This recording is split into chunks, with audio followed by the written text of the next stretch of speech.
And welcome back to another like uh, fresh episode of the Beyond the Playbook podcast. And we're, as you can see, both of us, me and Sai, are right now doing let's just put it a solo guestless episode. And we're doing this for a fresh new series for the World Cup. So we'll be doing this series across the 7 weeks the World Cup will be running. We are recording, by the way, on the 13th of June. And there have been four games which I've already played, featuring all three of the hosts, by the way. And yeah, like it's super. There is this a different feeling when you know, in the lead up to the World Cup, especially once the club season gets over. There is a gap, right? Of a couple of weeks to 10 days, where you just get into the excitement and the flow of a World Cup. And I think there is always this conversation which happens, right, in the lead up to the World Cup.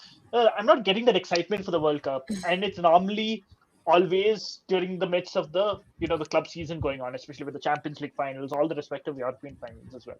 So, before we start, before I go into the nitty gritty of this particular World Cup, I just wanted to ask you a question, Sai. Which is your first ever World Cup, and what is your favorite, World Cup moment? Uh, Yeah, the first ever World Cup that I remember was actually 2014 Brazil because yeah. I'd come back. I mean, obviously the games were in the morning, but I'd come back from school. So those are the days I'd come back home from school and I'd put the Hmm. TV on and watch the highlights.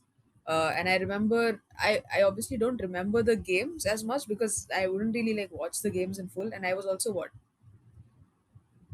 How old was I? I was 11, I think, at that point. So I just remember like seeing the scores, watching the highlights. I remember the 7-1 semi-final. I Yeah. remember, so I didn't watch the final, but I was like sort of rooting for Argentina to win because I wanted Messi to win. And I remember the next day on the bus uh, to school, I heard the seniors in the back talking about how Argentina lost and Germany won, and I think that was the first time I realized I sort of uh, I won't say I felt sad, but I was like, damn, I wish the team that I was rooting for won. So that was my first ever World Cup that I not fully paid attention to, but I think my favorite going off of this story is probably the 2022 World Cup because there I was properly cheering for Argentina and Messi. And I also because it was in Qatar and because we live in India, the it's much easier to watch the games, honestly. So I also had exams going on at that time, so the matches just go on in the background. And I think the final was one of the best that I've obviously ever watched. I think all of us, but also because every single person in my family and in my friend group was up watching this game, and we were like just active across all group chats in the family and like all, us friends, etc, just talking about the World Cup, just talking about that game, the penalties, reacting to Mbappe scoring, Messi scoring, and like just going back and forth. I think that's so far that's my best men's World Cup memory. What about yours? Yeah. For me, I think a lot of people will know my age here. 2006, the World Cup in Germany, and I was 8 years old when I first started watching that. And yeah, that was the first time I got into football. Actually, to be honest, I really didn't. My connection with sport up until then, at least following sport, was like Formula One. Like that was in the midst of Ferrari doing well. Schumacher was like a really good thing. So yeah, up until then, yeah, the first ever football match I watched was Germany was Ecuador, the opening game of the 2006 World Cup, and yeah, like that's also my origin story of how I became a Chelsea fan. In fact, because Michael Ballack happened to be the player who I loved watching from that World Cup, like one of my favorite players from that World Cup. And that same summer, he happened to join Chelsea on a free transfer. And yeah, like my love affair with Chelsea, as you can see with this behind me, like it has continued through the ups, the massive highs, and of course the lows with the recent seasons. But yeah, like that was my first ever World Cup memory. Uh, my first ever World Cup. My favorite memory for the World Cup is one of two things. Okay, one is the first one, of course, has to be the 7-1 game because of how surreal it was. Because I remember, me and my best friend Nikhil were, he was a Brazil fan and I'm a hardcore Germany fan. And there was this whole back and forth, because it was the game. Like, even though Argentina was playing Netherlands in the other semi-final, it was not really the one which is setting the pulses on fire. Like, it was Germany, Brazil, because of how both of them were playing, and there was a lot of this thing. And I think majority of the world, 95% of the world, wanted Brazil to win because home World Cup, all that stuff, and also the novelty of having a Brazil versus Argentina final also was very close. So there was that as well. So I remember, me and Nikhil were going back and forth. Okay, we're like, he was like saying, he was trash talking me, saying, Brazil, they have this, they're gonna win. They're not. There's no way they're gonna.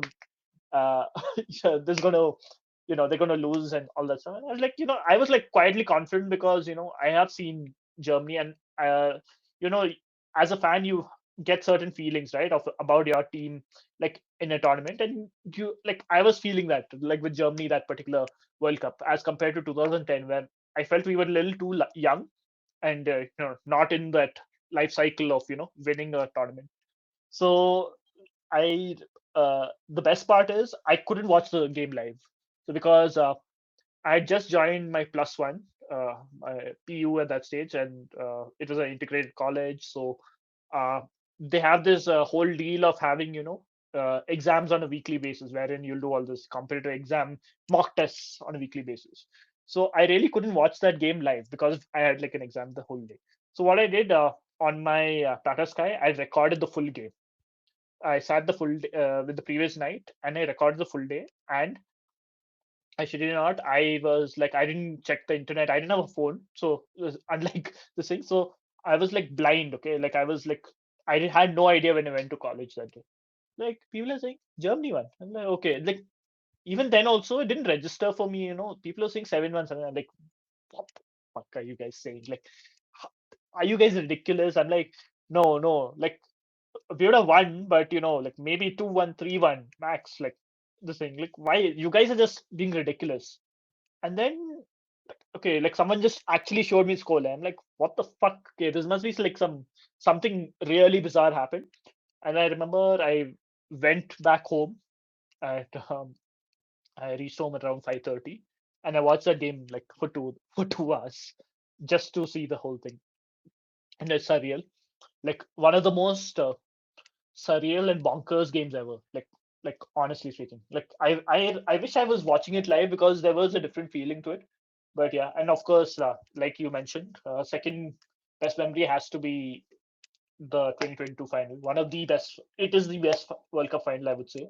Uh, like, I don't think there's anyone which comes close. Probably, you know, pre-television, probably there would have been some closer World Cup finals, but I'm not sure. Like, I think it's the best game ever. Also, like, for because of how it was able to draw not just hardcore football fans, but also like neutrals, like, were drawn to it. Like, like you mentioned, like your own relatives and family, like, who are not like into football like as much, like, and especially in a country like India, which is so into its cricket, and they also were absorbed by how it is. And of course, the time zone definitely helped, right? Because it is so close, 2.5 to 3 hours behind us. So I think, yeah, definitely that was the advert.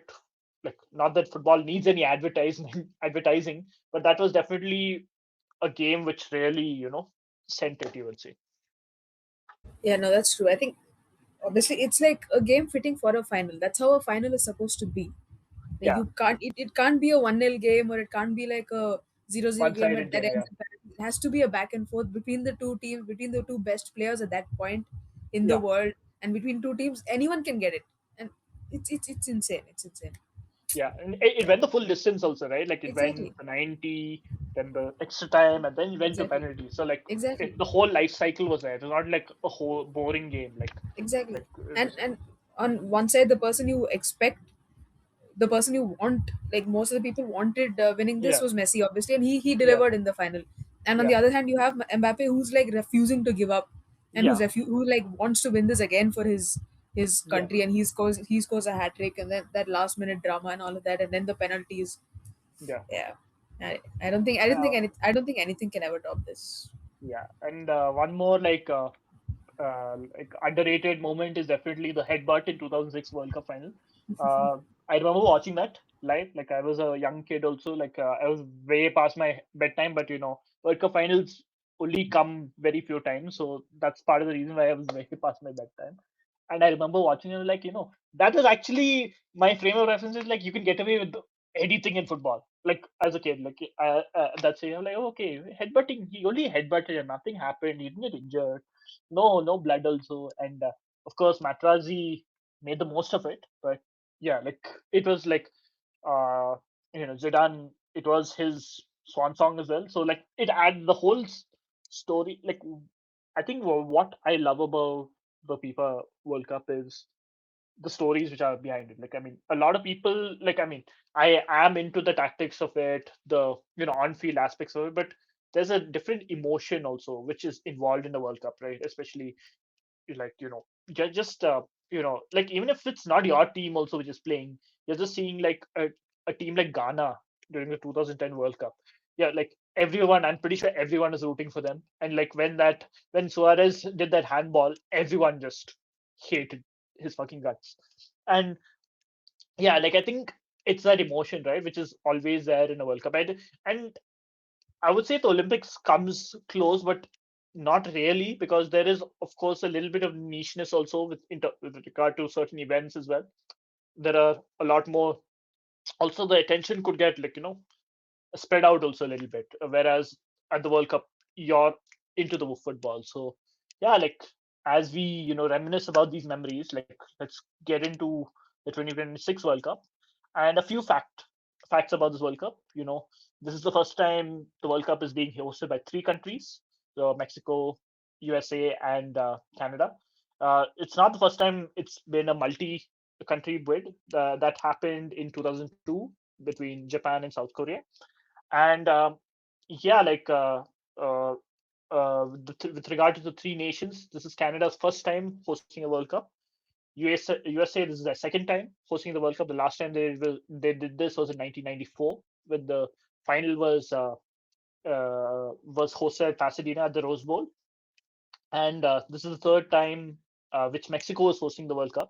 The previous two times were in 1970 and 1986 at the Azteca Stadium, which is one of the cathedrals of football. I would say world football also, because of how, like, even watching the first game of Mexico versus South Africa, you could see the history which is there in that institution as well. So there's that as well. And these are the more proper facts about the World Cup. And then no World Cup, or at least in the recent past, in the lead up to any World Cup, there is no World Cup without its controversy, and we've had its our fair share of that. In the lead up to this World Cup as well, with the ticket prices being exorbitant. They're just gouging everyone's eyes out with the pricing. Then there is in the USA trying to be a main character with a lot of their shenanigans. Let's put it that way, with preventing the best referee from Africa, or a gentleman by the name of Omar Artan, from even entering the country. Like I mean, he entered the country, that and they just sent him away. Like they just multiplied the they multiplied the humiliation. Let's put it that way. And of course, with the leader of the free world, Mr. Trump, being involved, there will always be, a lot of other stuff also in the thing. Like I wish, uh, like Mr. Infantino likes to say, we can chill and relax and enjoy the football. But unfortunately, football or sport for that matter cannot be non-political. It is political by its very nature, especially like this. And I think that is what is the thing. I think a lot of the Guardian and the Athletic have done a lot of good work making people aware of what's going on as well. So that's one thing I would say. What are your thoughts with regard to all these stuff? Uh, I mean, no controversy is controversy like this controversy is controversy this year. It's insane. Like, I mean, obviously there have been controversies surrounding the previous World Cups and all of that, but for the careers and lives of players, referees, coaches, fans, and other stakeholders to be at little risk of one being barred from entry into the country to either play or do your job or watch, when you've spent years and when you've spent a lot of money for this. And secondly, with also the current like political state in the US, like the recent news of a shooting occurring outside the England camp and all of that. It's not really. I mean, I don't know. It's not really the best place to hold any sort of event, let alone a spectacle involving 48 countries and fans and other officials and everybody from as many. Ugh. And Unfortunately, FIFA is just turning a blind eye to everything and is just saying chill and relax. But you can't really chill and relax when your literal life and career is at stake because of this. So yeah, and what's like boiling my blood is I mean Russia and Qatar were rightly derided for a lot of their stuff, but in the lead up to the World Cup, at least the 2 weeks in the lead up to the World Cup and over the course of the World Cup as well, they at least endeavored to show their best face or the best side of their country. I mean, whether I mean, we can choose to be cynical and say, I mean, they were doing this for their own purposes, but they at least made an effort to show that. Like, I mean, and they actually were a little more welcoming and made it what it is, right? The World Cup and this problem is very specific to the US, by the way, because I mean Canada and Mexico, for the matter, have been very welcoming, or they've not had we've not had much controversy with regard to that, because Mexico, there is a couple of protests which are happening. A teachers' protest is also happening, but it's getting which is like a normal thing which happened also in the lead up to the Brazil World Cup, 2014 World Cup as well. But it's getting overshadowed by all these other aspects as well. And there is like in the charter as well, when you bid for the World Cup, there are certain uh, you know stuff which are written into the contract wherein you cannot be this difficult with regard to certain stuff. Like I mean, with regard to visa entry and being just across the board being a very I want to use a lot of rude words, but I'll just be like very difficult. Let's put it that way. And it it would endeavor to take away from the shine which is associated with the World Cup, or at least the on-pitch action. Because like take the US for example.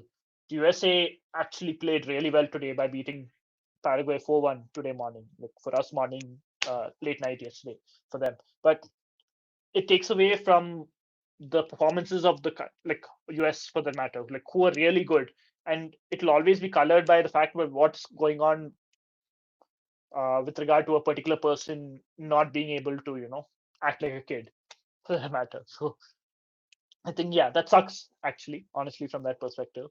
But yeah, like now that the football is going on, like I am getting into it. Now, with regard to the 4 games, were you able to catch any action or you've got the highlights? What is your thing been like? so I haven't been able to watch any of the games live because they've all been late night, obviously, and I haven't been able to stay awake for any of them. So I've Hmm, got the highlights of the games on day one, hmm, the Mexico game and the South Korea game. okay. Today's last night's game, I still haven't been able to watch the highlights, though I'd really like to, especially the Canada game. Considering, like, I saw a lot of footage of the Canadian fans and the Bosnian fans before the game, and that was so good to watch. Yeah, And I think the game, obviously, the 1-1, it was a 1-1 draw, but I think I'd really like to watch the highlights to yeah, see how each team performed. Because for both of them, it's a historic milestone to like be at this World Cup, and yeah. so yeah. Yeah, like the Canada Bosnia game, I did watch it live yesterday. It was a really good game, like a very up and down game. Like Canada, little bit unlucky not to have gone away with 3 points. I would say they were the better side, but like Bosnia were resolute while defending. Like they were really good with the thing, and also I felt like Canada didn't have their shooting boots on, especially in the first half. Uh, Second half, with a few subs, Jesse Marsh was really good at his changes as well.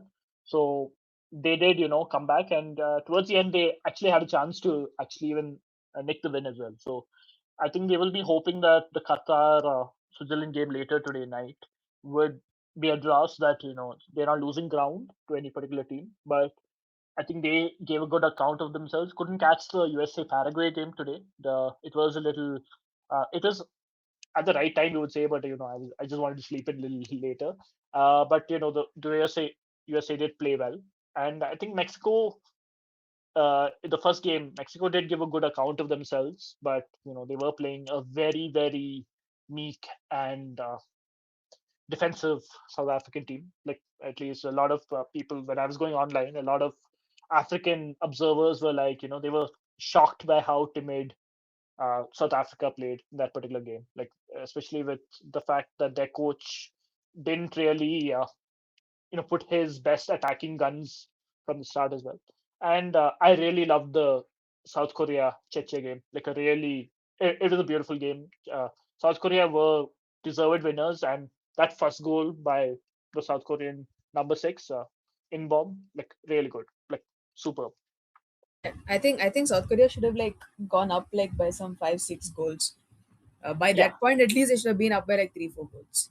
yeah, There like was there was so many there were so many chances they got. That was yeah, yeah. yeah. Okay, so with Hmm. regard to the now our first episode, this will be a little bit longer compared to subsequent episodes. So do bear with us, listeners and watchers, because we're aiming to do this a little differently. So uh, we're doing like there will be of course going to be there is going to be a structure to each episode, but with regard to what we're going to do today, we're going to draft all 48 teams between us. Okay, so we're going to take turns drafting each team.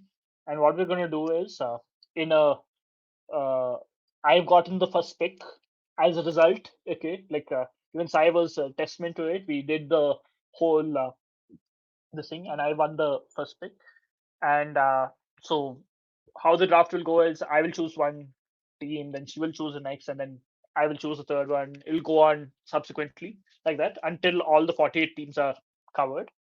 And what we're going to do is we'll give a little bit of a rationale behind us picking that particular team.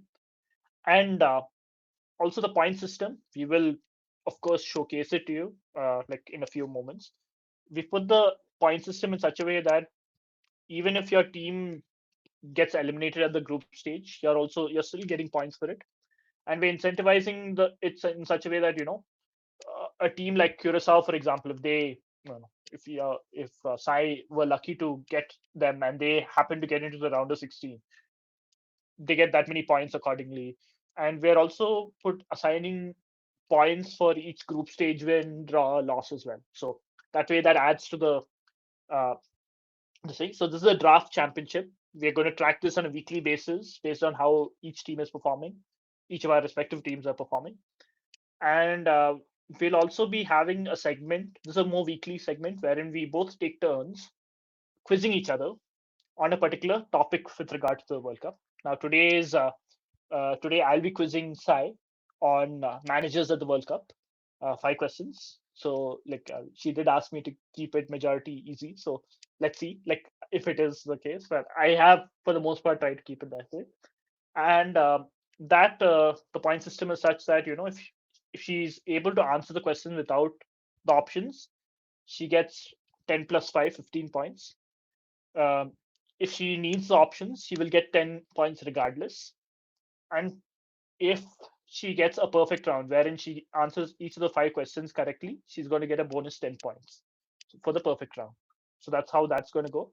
And that'll be the end of the episode. And we're also going to have predictions now with regard to who's going to be the winner of the World Cup, the semi-finalists, the best player, and like multiple categories. And we're also going to go and track that as well. So this will all get consolidated into one mega championship wherein we decide the winner. And we've not decided like if we're going to put any stakes on it. That is something which we will cue you guys into it, but we'll take a call accordingly if we are really into it. So, Sai, like, you have any questions? What's your feeling getting going into the draft? I don't have any questions so far, but I'm Yeah, like curious to see because I haven't.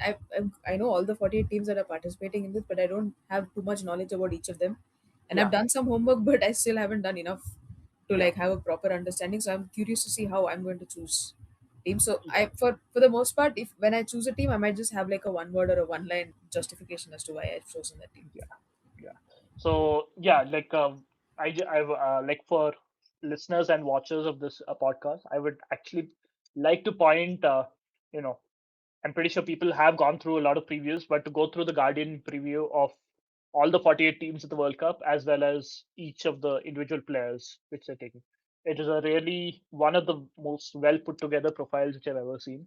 Like because they actually had people from those respective countries speaking about each of the players, and it's beautiful. Like I started going through that dossier last Sunday, and I just finished it today evening. So that's how extensive and broad that preview is, and I would encourage a lot of people to go through that. Like one of the best stuff which is out there, I would say, in terms of getting yourself, knowing who is the captain of Curacao and what is the whole aspect, what makes them such a good team, what how the whole journey up to this point and everything. So I would like encourage people to do that. We can put it and I'll definitely put that in the podcast description as well, so that people can you know access it. So, Sai, are you ready now? Like, actually I put together a draft board also for myself. I have tiered each country, so I've actually done a little bit of homework also with regard to that as well. So I'm ticking also, like as each pick goes, I will be doing that manual this thing. So, are you ready to get things started with the draft? Yes, I'm ready. I'm ready. Let's go. Okay, so I have the first pick in this draft. Okay, and I'm deciding to go with Spain now. Uh, I think. It's a no-brainer for me with respect to I feel they are going to win the World Cup. That's of course the reason why I've chosen them, and also like I feel uh, they have a good squad in terms of they have of course they have like a lovely midfield. You will never see a Spain midfield which is not good. Like that is of course the foundation of everything, but I feel this World Cup compared even to the last World Cup in Qatar as well, they have more dynamic attackers in the form of Oyarzabal, Yamal, and Nico Williams, and having the dynamicity of attackers like that puts them in good stead, and that's how they won the 24 Euros as well. So I think that's that, and of course their style of play would be able to adjust to the North American heat as well, because it's super hot over there. So because they're a little bit possession based, they would be able to gear be on first gear or gear five. They can shift it accordingly. With regard to possible weaknesses or why they may not be able to win the World Cup, I think uh, their keeper is a little bit of a question mark. Like with regard to Nice Simon being there. Uh, Luis de la Fuente does have a lot of trust in him, but Simon does have a little bit of a error in him. Let's put it that way. And it's not just him; also like his two backups, right? David Raya as well as uh, uh, forgot the Barcelona keeper, Joan Garcia. Uh, they are also had really super strong seasons, and that's also going to be putting pressure on them. And I feel the fullbacks are places where they're not as strong compared to, let's say, France or other countries for that matter. So like I think that is the only place where you could term it as a weakness, but I don't think it's much of a weakness either. So yeah, Okay. I think it was like obvious that whoever was going first, Spain was going to be the first country that came up. oh, So okay. So even you were I'm going to not take them up surprised. first if you I was going to first, yeah. okay, Anyways, okay, so my country will be Argentina first. okay, Uh, okay, Defending champions. They look good. Everyone thinks that they've got another shot this year as well. So that's Argentina for me. okay. Argentina. Okay, cool. Okay, like Yes. uh, yeah, like I think there are a lot of factors in their favor, like being the defending champions, of course, and I feel like I mean in my power rankings as well, I have them ranked as third as well, like because I do think they are that good as well. And but one thing which made me hesitate with regard to putting them a little higher was the whole defending champion thing. It's very rare for a country to defend its title. Like the last time that happened was in 1962, yeah, with Brazil winning 58 and 62. So it's been a long, long time since a country has repeated, and the team which came very close to doing that was probably Brazil in that stretch from '94 to 2002. They were a little unlucky to have lost those two finals, and of course France at the 2022 World Cup, where they were literally a penalty kick away from, you know, going defending their crown as well. So yeah, like of course, but also one more aspect which has me, relatively low on them is I don't think that motivation will be there as much because they have won the World Cup. There's not much pressure or that that emotional aspect of doing it for Messi as well. So I'm not saying that they won't win the World Cup, but I think there is that as well. That definitely pushed them over the line, you would say, compared to this thing. So yeah, interesting choice. So Spain and Argentina are off the board. So that's two teams in my, let's say, the teams who I think are going to win it. So I have the third pick in this draft, and I can't believe I'm getting France. I'm taking France. I think they're a really good team. That attack and that attack is like top class, and they have a very solid keeper in defense. And yeah, the only thing which is stopping them probably is the whole Mbappe being dictator Mbappe, and like I mean, I don't want to be full Twitter about it, but that is a definitely a factor. And but to be fair, with France, he has been a great leader. Like, he has led them well. So I don't want to tar his name that much, but yeah, I think France is a different story. Real Madrid is a different story. So like I think that is definitely that as well. So yeah, France like. Difficult to reach three consecutive World Cup finals, but they definitely are possible. They have that thing. What about you? Where did you have France with regard to that? France, yeah, I mean similar. I also think they've got it in them to make it Hmm. to go all the way. Uh, Hmm. and yeah, Mbappe is a different beast when it comes to France, honestly. Yeah, Uh, and he is the leader there. There he has to be the leader, and he everyone looks up to him over there. It's not there is no internal like battle over there. So I think France. yeah. I've got France in the same place. So my country, you've got two European countries. I'm going to South American countries. My next country is Brazil. One word, Okay, Carlo Ancelotti. That's it. okay, That's it. So Brazil okay. is my So second. I mean, okay. So I have divided my favorites in terms of like two tiers as well. One is like the inner circle, and one is like the outer circle. So in my inner circle, there are four countries, and which you will get to know in a bit, like with regard to who's the fourth country in that. It was like Argentina, Spain, France, and this fourth country. And Brazil were in that outer circle, I felt, because I am not really a fan of that particular setup. Like the only reason why they are touted as high as they have is because of Carlo Ancelotti, I feel, like honestly speaking. And it's not really giving me that, quintessential Brazilian team vibes, and that's part of it. And also the whole Neymar being brought back, not really a fan of it. It is a little bit. I mean, he's not. He's and he and there are rumors that he may not be available for the full group stage. So I don't like that aspect of it. So yeah, like I'm not. I'm not enthused by them. I think they do have a chance, like if everything goes right. But I think I see them as like a semi-finalist. That's like the cap I'm putting on their capability. Like to be honest. That's my personal opinion. It could very well change, but yeah, that's what I feel based on like seeing what it is. Okay, so Brazil. Okay, so I've taken full European. You've taken full South American. I think that streak will end for you soon because I don't think you're going to take Uruguay with your next pick. But with the fifth pick, I'm fighting myself actually. Okay, so who do I take over here? Okay, do I go with a team which I hate a lot? Okay, and truly hate, or do I go with my heart? Uh, yes, that team. Uh, you know what? I'm a true hater. I'm not going to take that team, even though that team is within my top four inner circle. I'm going with my heart. I'm taking Germany.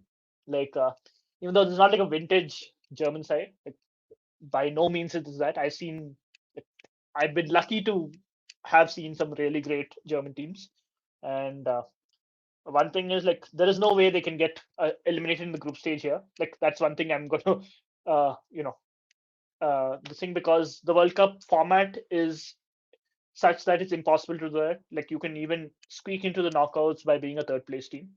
And with the talent at Germany's disposal, no chance of them being knocked out in the group stage.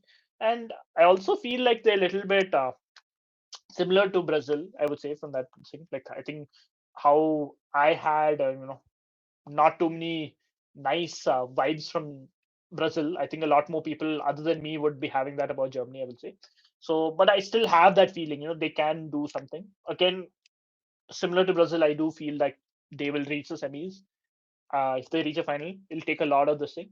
And if everything goes to plan, the draw is such that France will be facing Germany in the round of 16 at Philadelphia. So the winner of that game could change a lot of stuff. So yeah, but I chose to go with my heart, going with Germany. So yeah, that's that.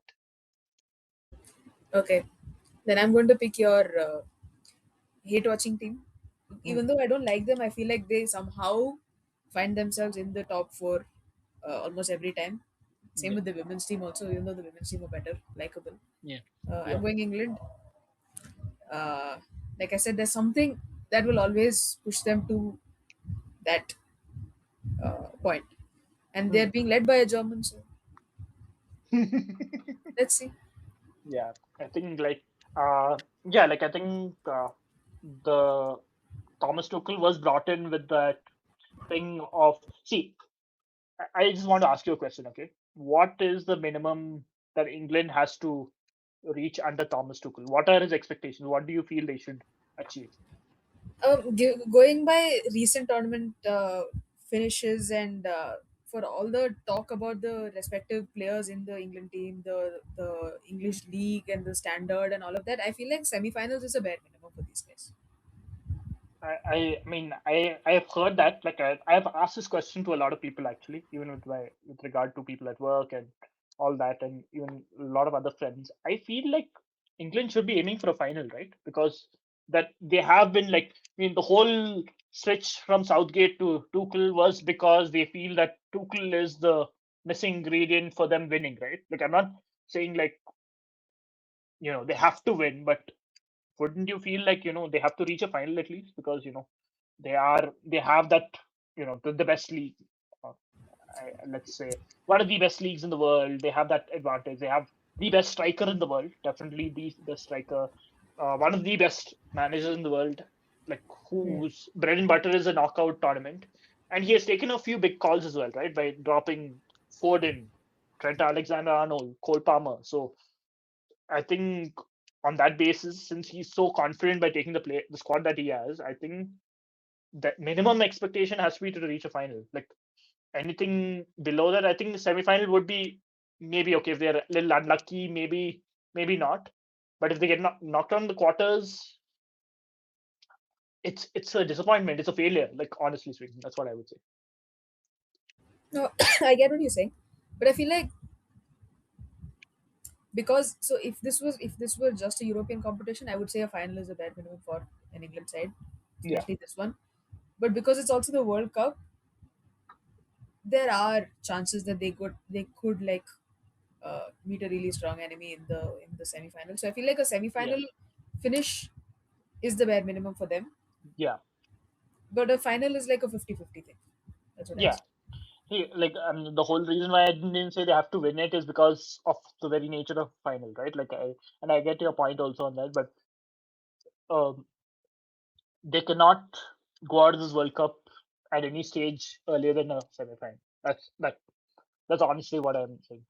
And these four teams, like which I have in my inner circle, like Spain, France, Argentina, and England, my minimum like for all of them is they have to reach the semi-final. Like they cannot get knocked out before that. Like because I feel those teams are well rounded and they are that good. They are led by good managers as well. So there are no reasons for them to underperform below the semi-final.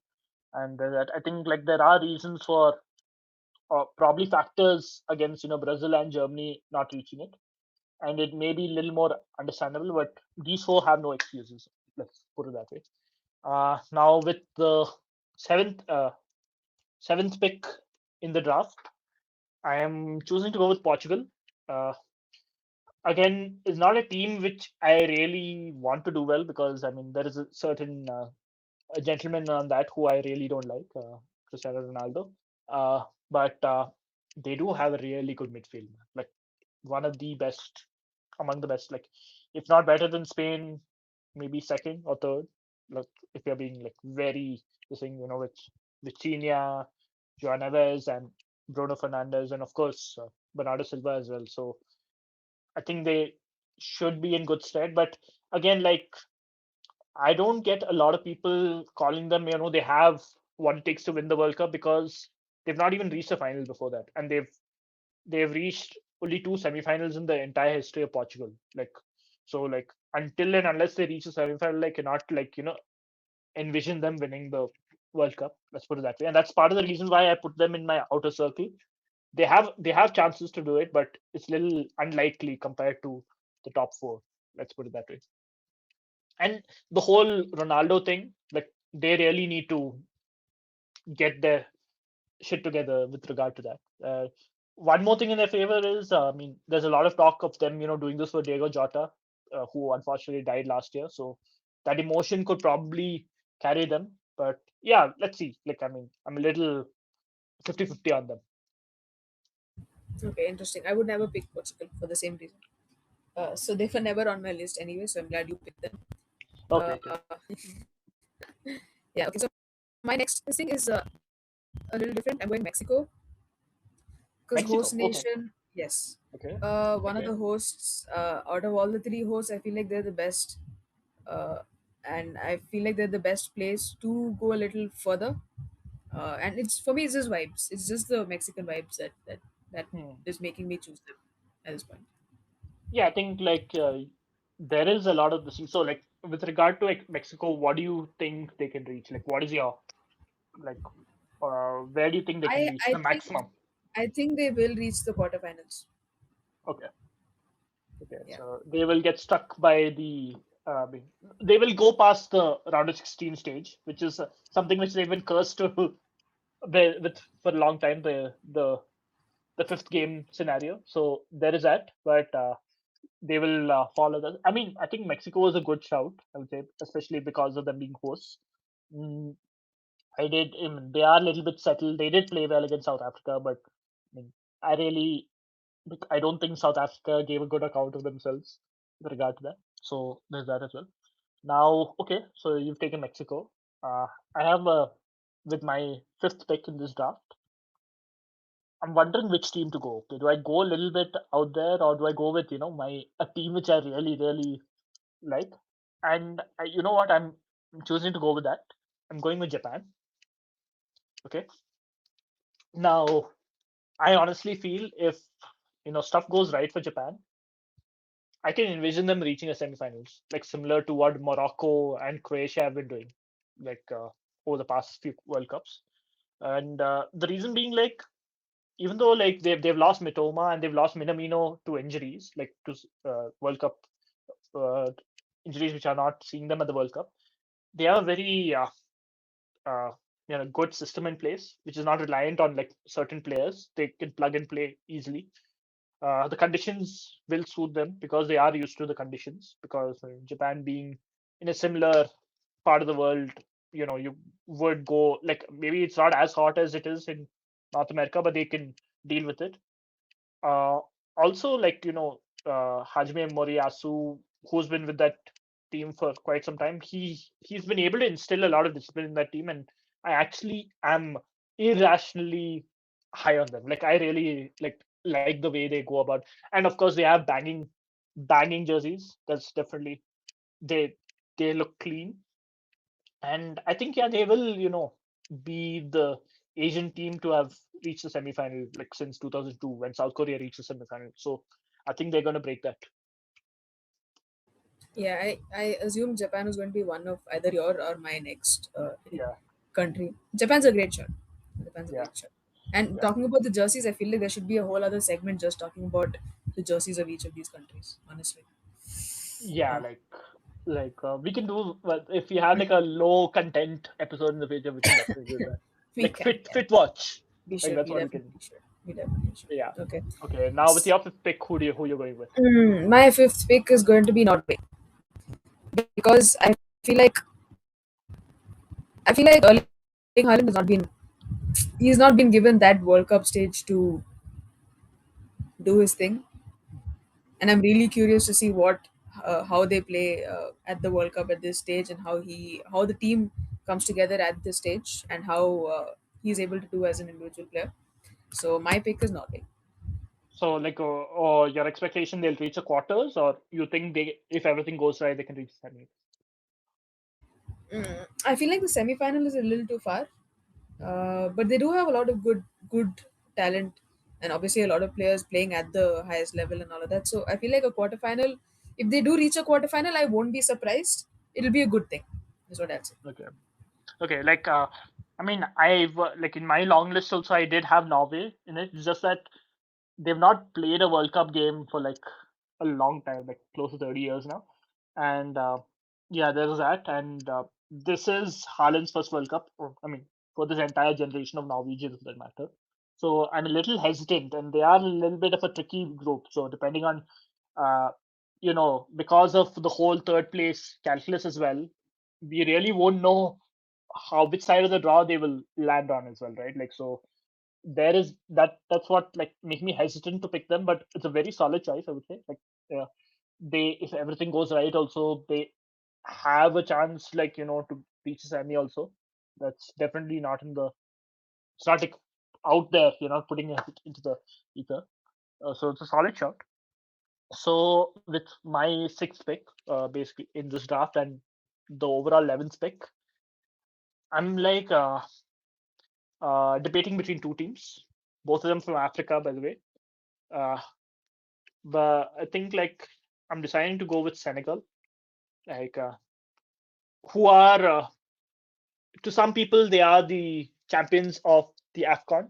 To according to CAF, and they are not the champions of the uh, recently concluded AFCON earlier this year. So yeah, like uh, very solid team. Like they've got really good defensive structure, like especially under the current coach Papetiao.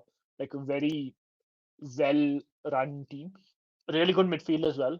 I honestly feel if again, like I think they have that scope to reach a semi-final, like similar to what Morocco and Croatia have done. Like uh, a lot of my picks here, like at least the picks which I'm going for, are generally going to be teams which I feel like they have what it takes to reach a semi-final. That's what I've been going for, and this is my rationale as well. I think they're a solid team. Like of course with Mane being there, like a decent front line as well. But like I think they have what it takes. They have the minerals to go to a semi-final. Okay. Yeah, I hear you. I hear you. I'm going with the other African team that probably came to your mind. I'm going with Morocco. Yeah, And for the record, I do not consider them the rightful champions of AFCON. For me, it's yeah, Senegal. yeah, Even though whatever logistically, I mean, technically may have been wrong by Senegal, but the verdict of the referee was that they came back onto the pitch and they resumed the game. So yeah, they won, rightfully. And Morocco was just being, they were just being little shits too. Senegal, not just the players, yeah, but the entire like the yeah. federation, the fans, the ball boys, everybody. So It's for me, like that gully cricket thing, right? yes, Wherein the owner of the bat, they just walk off. exactly. Yeah. Like, so yeah, So I'm going Morocco because I feel like they will yet again reach a semi-final. I yeah, think they. yeah. I think again, yeah, they were the other team which I was mentioning earlier, referencing earlier. So solid shout, like definitely. Um, okay, now I'm gonna go back to my European roots with my next pick. Uh, Going with Belgium. I think they are being slept on a little bit. Like this edition compared to last edition, I think last edition they were a little bit overhyped, honestly speaking, and here they're being slept on. I honestly feel that they have a pretty negotiable group as well. Like they have the likes of. I mean, sorry if I don't know the groups by heart because there are so many fucking groups in this. So it's just like I'll just be looking at it right now. They've But they got have Egypt, very, Iran, and New Zealand. yeah, okay. There's no way they're not finishing that group in first place. It's there ain't no way. Like honestly speaking, I don't see them the same. Now after that, it's just a matter of them, you know, having the right teams, meeting the right teams at the right time, and getting the luck of the draw favoring them. Again, I think they have that upside of reaching a semifinal.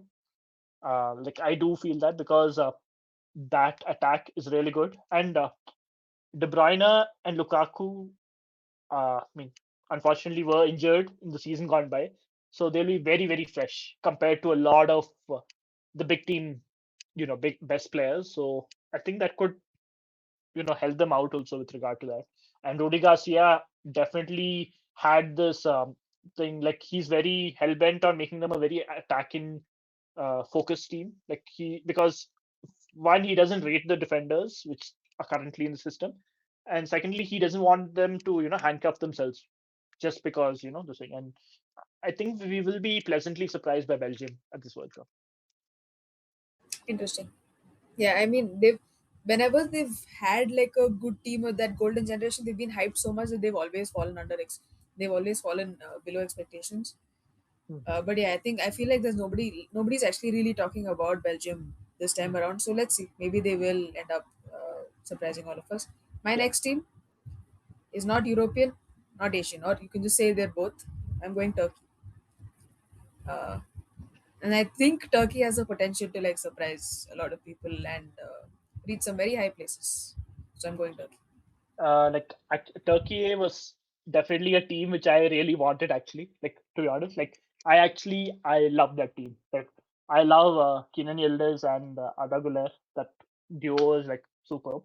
Uh, I think for me, like uh, I didn't have the thing that they will reach a semifinal in my power rankings. I felt like they can definitely reach a quarters. Like they have what it takes to reach a quarterfinal. And yeah, like with Vincenzo Montella being in charge, he's instilled a lot of calm also, like based on whatever I've read and heard as well. And they're a very passionate team, Turkey.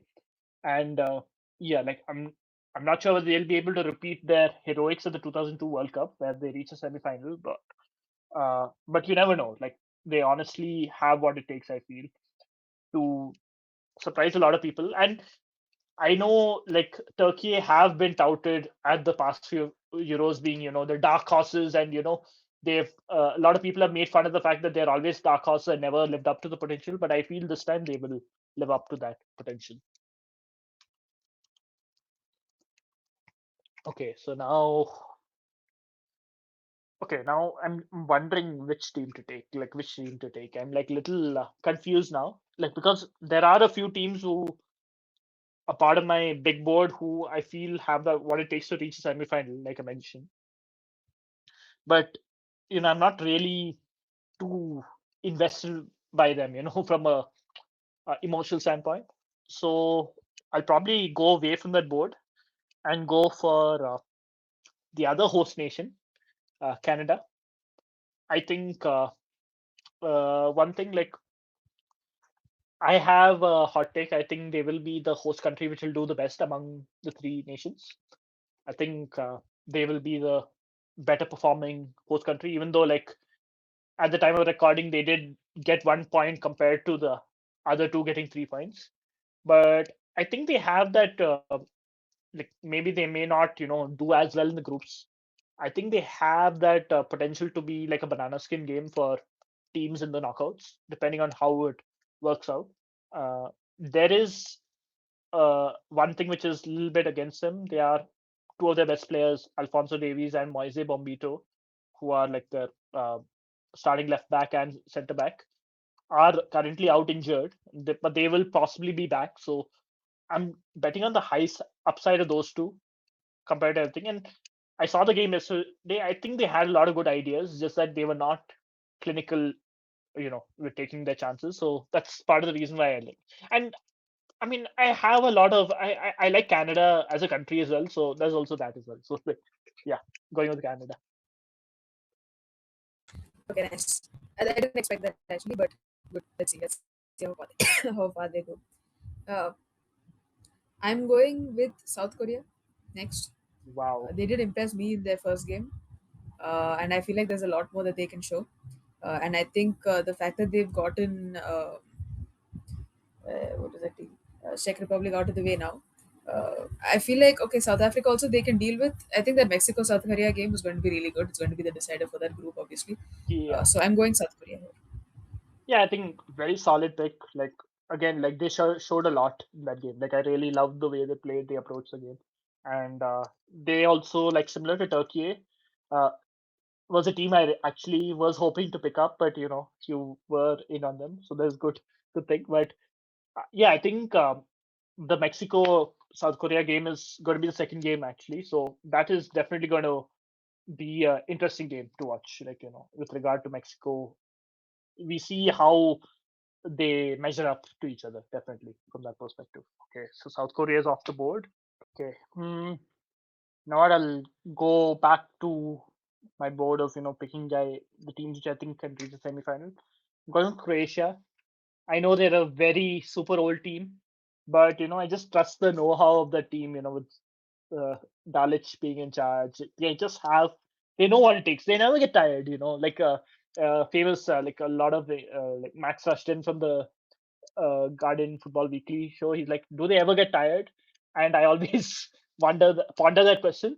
So it is tough for them to maybe reach three semifinals in a row. It will be, I think, after France, they would be the most second best team if they are able to manage that because of the consistency. But yeah, like great midfield. It's just that the attack. I'm not too sure about that attack, but I think yeah, like who knows? They can reach another semifinal. Let's go for it. Yeah, Croatia great shot, always. Uh, they quietly make their way Yeah, yeah. through the. Uh, it's like I don't want to insult them by saying they're like unkillable cockroaches, but they kind of function like that. Let's put it that way. No, yeah, they're actually a good team. Good Yeah, players, a yeah, lot of experienced players, and like a lot of yeah, very good players. yeah. I think they're a very good shout. Tournament team, yeah. Yes. Okay, my pick is going to be Australia next. I feel like Wow, wow, they're wow, obviously wow, in the wow. US. Yeah, they're in the. Hey, your Canada pick was even more surprising. Anyways, Okay. Australia, I'm going because I feel like obviously they're in the Turkey USA group, but I feel like if they beat the US, they're good to get out of that group. Uh, I'm going Australia because also I'm a little curious to see how they're. I don't know. There's something. I feel like they've got something that they've got to show. There's just something that's going to come out of them. That's my feeling. That's why I'm going Australia next.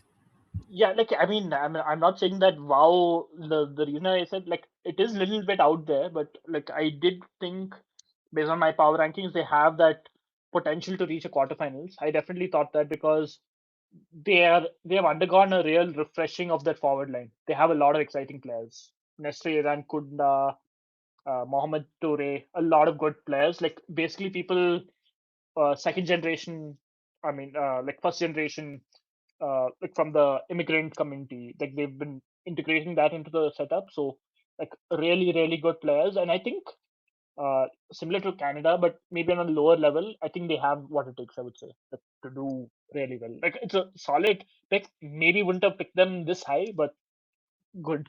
Like this thing, I was maybe hoping to like scoop them up later. But yeah, like you've taken three of teams which I've really liked. Okay. Okay, with my 10th pick, I'm deciding to go with Switzerland.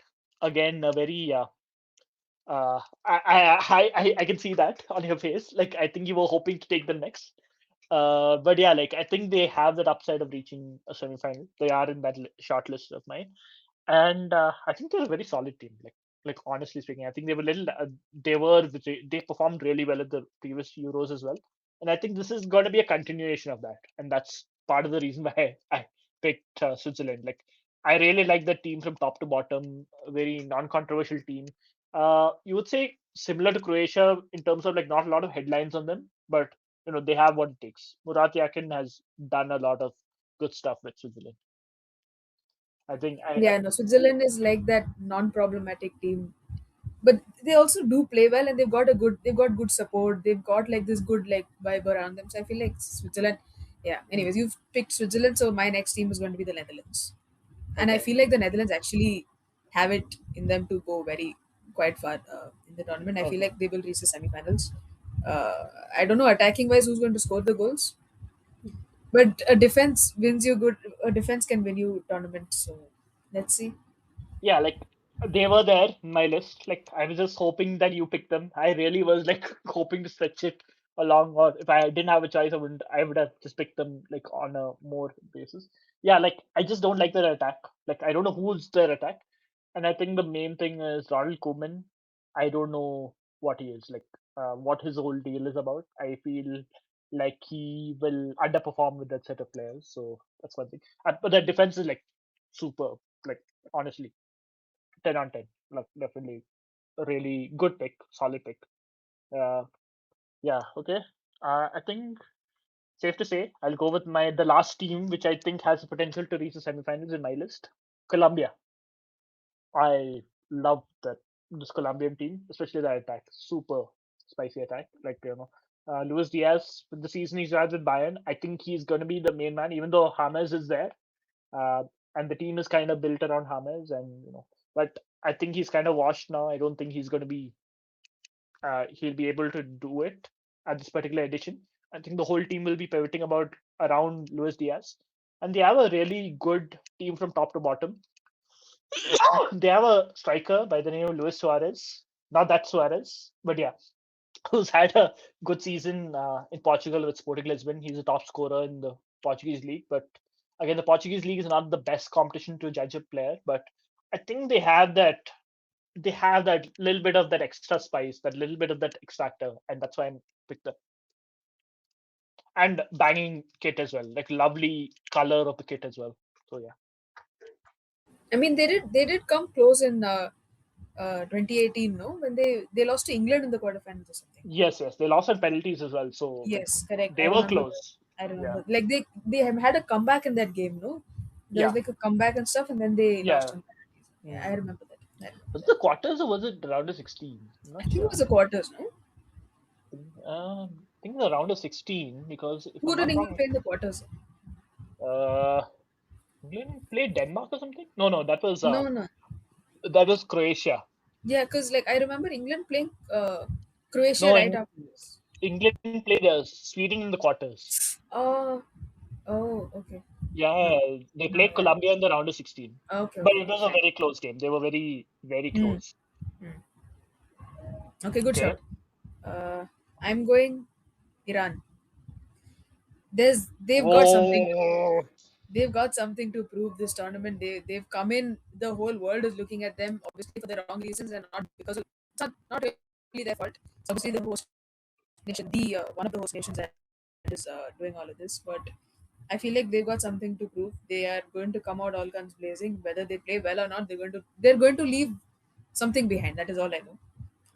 But I feel okay. like Iran has that fire that is needed for this tournament.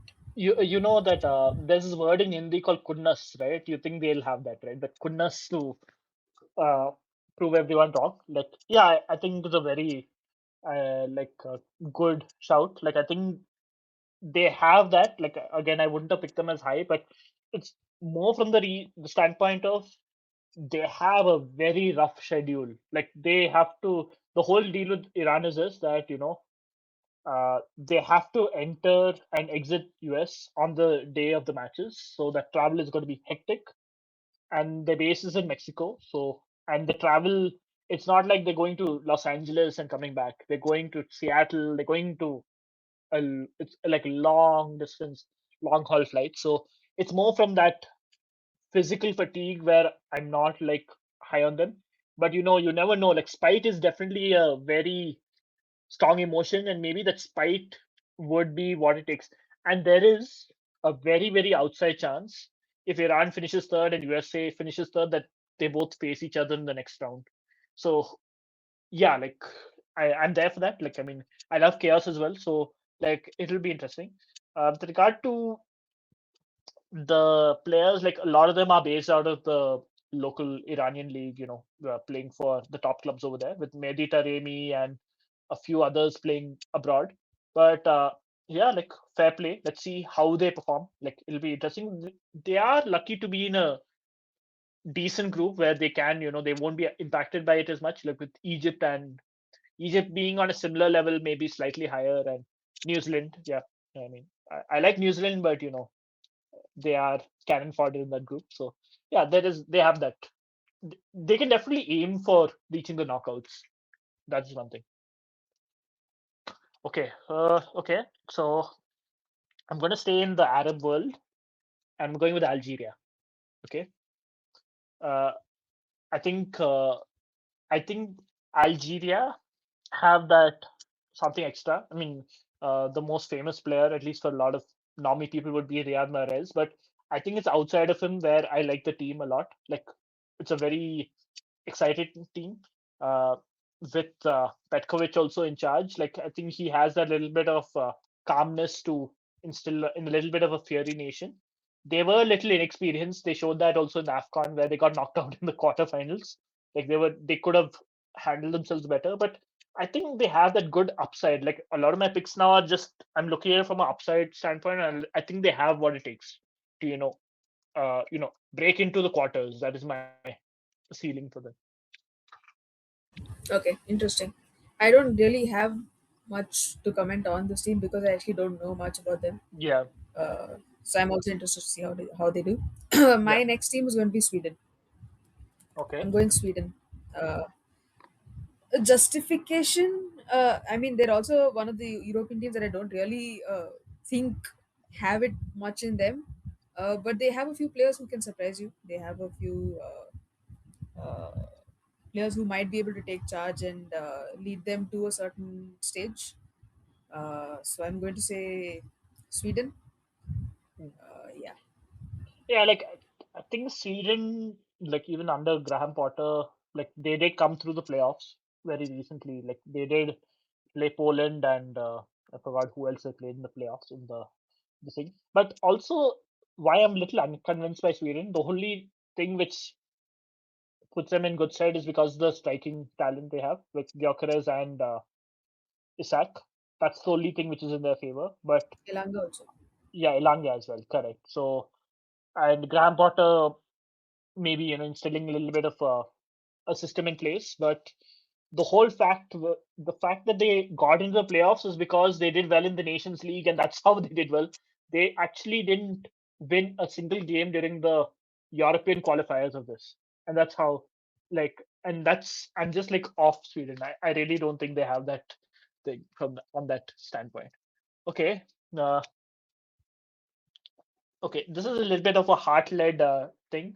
I'm going to Scotland, the old enemy, and it's not that I mean I think they have what it takes to reach a quarters or whatever. It's just that I think that's such a tortured nation with all the near misses they've had with regard to qualifying for tournaments and all that. And I want good things to happen for the thing, like with the second son of Napoli, uh, like McTominay being there, and the way he just like shot that goal, which literally took them into the World Cup, was one of the insane goals to score. And yeah, like it's just like I like that team. Like Steve Clark is also a very solid manager. Like really knows what it is. I don't know. I really don't know how far they can go, because they are in a tough group as well. Morocco, Brazil, and Haiti, like Haiti for that matter. Haiti, whatever the pronunciation. Uh, the good thing is they are meeting Haiti first, so that sets the baseline of how far they can aim beyond that. They can regulate how they perform against Morocco and Brazil, depending on how well they do against Haiti. But yeah, like I'm going to Scotland. Like go for it. I want the kilts, to come out and do it. Yeah. Scotland's a great shot, honestly. Yeah, Uh, they're a good. They're a team. You're like you have a soft spot for them. yeah, You're like you want them to do it. It's a yeah. great shot. I'm going for another Arab African team. I'm going Tunisia. Okay, No real justification actually for this, okay, but I feel like they might do well. okay. Like I mean, Sadri Lamouchi, who is the current manager for Tunisia, he has brought in uh, a few younger players as well, and he has said also like he made this uh, big proclamation. He's not going to take four goalkeepers, and he lived up to that promise because the last time Tunisia played in the World Cup, they took four goalkeepers. So he did live up to that aspect. I think Tunisia are a very defensively solid team. Like they will. pose a lot of problems. So which group are they in? For that matter? Tunisia is in the Sweden, Netherlands, Japan. Yeah, I think It's a very tough group, it, honestly, for them to crack, but yeah. you never know. You never know, like if they're with Netherlands being there also, like you never know. Netherlands are not really a rock solid team, so they have that Also, I don't know, Hannibal Mejri might do something, yeah, bring them out. maybe. Who knows? Let's see. Mm. Okay, we stay in Africa with my pick. I'm going with Ivory Coast. Love that team. Like it's again like similar to my rationale for picking Algeria and Colombia for that matter.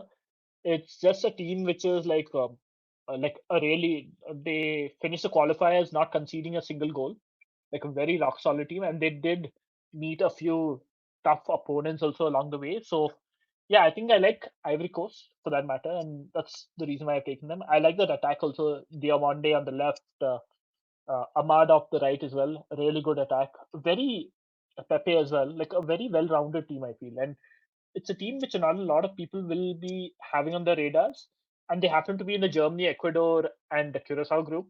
And I honestly feel if they can, they have a chance of beating Germany.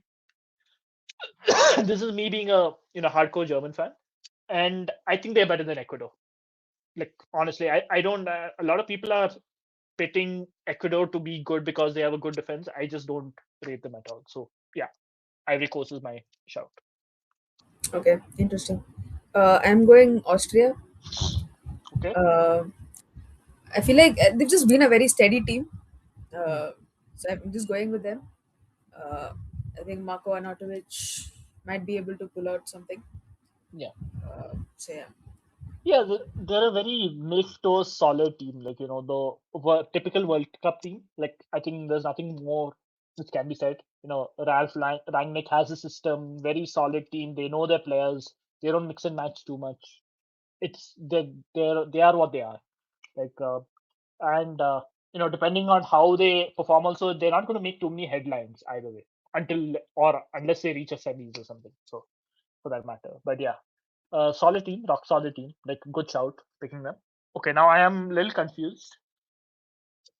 Who should I pick? Like, do I go with a certain host nation which has not been picked up by either of us as yet?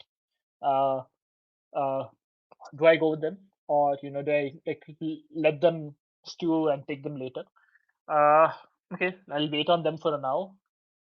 Think of going with Bosnia and Herzegovina.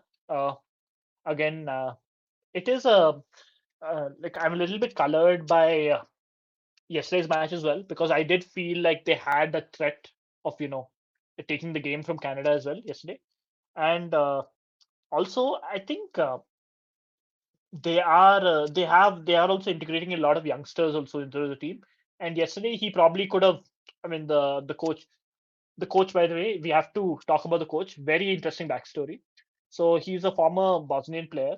Like his name's Sergei Barbares. He retired from football and he did his coaching badges. But before he took the Bosnian job for like 15 years, he has not coached a single club or national team. He was on the poker circuit, so he was a professional poker player. And while he was a poker player, he made a lot of thing of saying that the system in Bosnian football was not good, and he was like he felt he had what it takes to be the Bosnian coach, and he waited until 2024 when he finally became the coach, and he took them to this World Cup. So a very interesting story also from that point. So that's why I'm like rooting for them as well on that front. Nice. That was actually one of the teams I was going to pick next. So good. Yeah. You got Bosnia. I'm going Haiti. Haiti. I don't know how you Okay. say it, but I'm going Yeah. with them.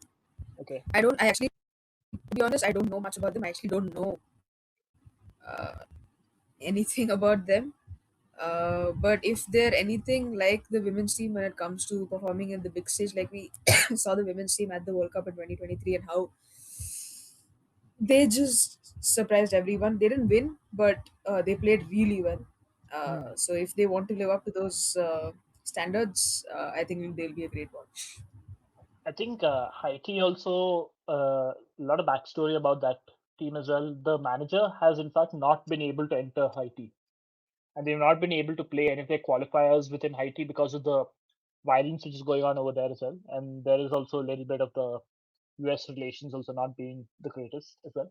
Uh, what they have done is like the manager is a very solid manager. I forgot the name. Like, sorry, apologize if I don't know the name off the top of my head. I think it's Migne, if I'm not wrong, Sebastian Migne or something.